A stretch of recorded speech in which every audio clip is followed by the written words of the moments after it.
Hi, I'm Lacy Weston. We all have something in common, challenges. We never know what the person next to us has been through or is going through in their life. That's why I wrote a story and book of my personal journey titled She Was Worth It All.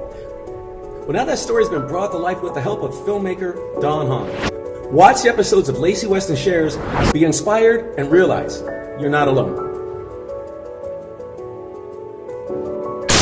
And just say you're a messenger, so that's what we did.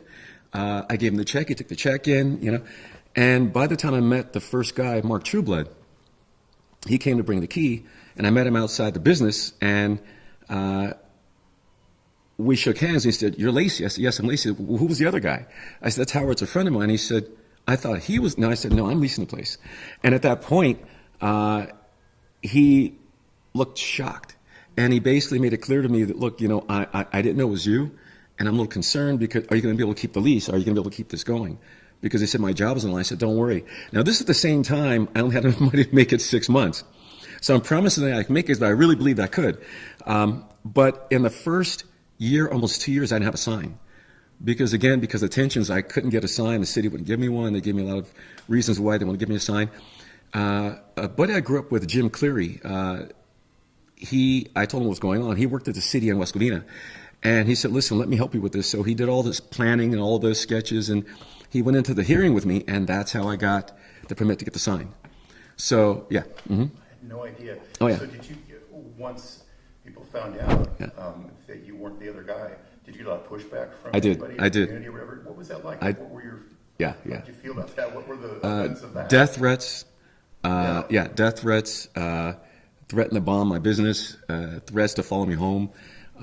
So what I did, I had a lot of friends who were bouncers at nightclubs. So my first clients, because I worked with a lot of people at the studios, I would come in 3, 4 o'clock in the morning, 5 o'clock in the morning. So I'd have my friends meet me at about 3 and stay there until sunup, and they'd leave and they'd come back if I was there at sundown, because I would come and go. So they would just be there at sunup and sundown. And that went on about maybe a year and a half. And at that point, I still didn't have a lot of clients in town because people didn't want to train with me. And I had this location, but I had a lot of people that I work with in other cities who would come.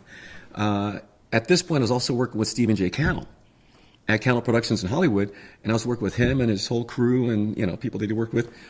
So that kept me afloat. And after I was there for a while, a woman came in and said, "Listen, I want to train with you. I know a lot of people in town aren't training with you, but I want to train with you. I heard you're pretty good." And then she spread the word. That was Darla Longo.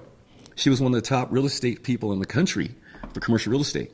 So I trained her family, I trained her friends, and then just took off from there. Yeah.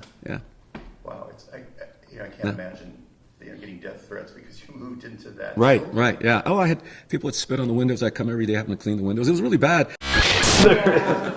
I hear it. Let's pause just for a second, and I'll email someone just if you're cold. Yeah, please, let's take 5. It's great, Lacy, really good. That's no good. Yeah, right. Yeah, I wish I had met him.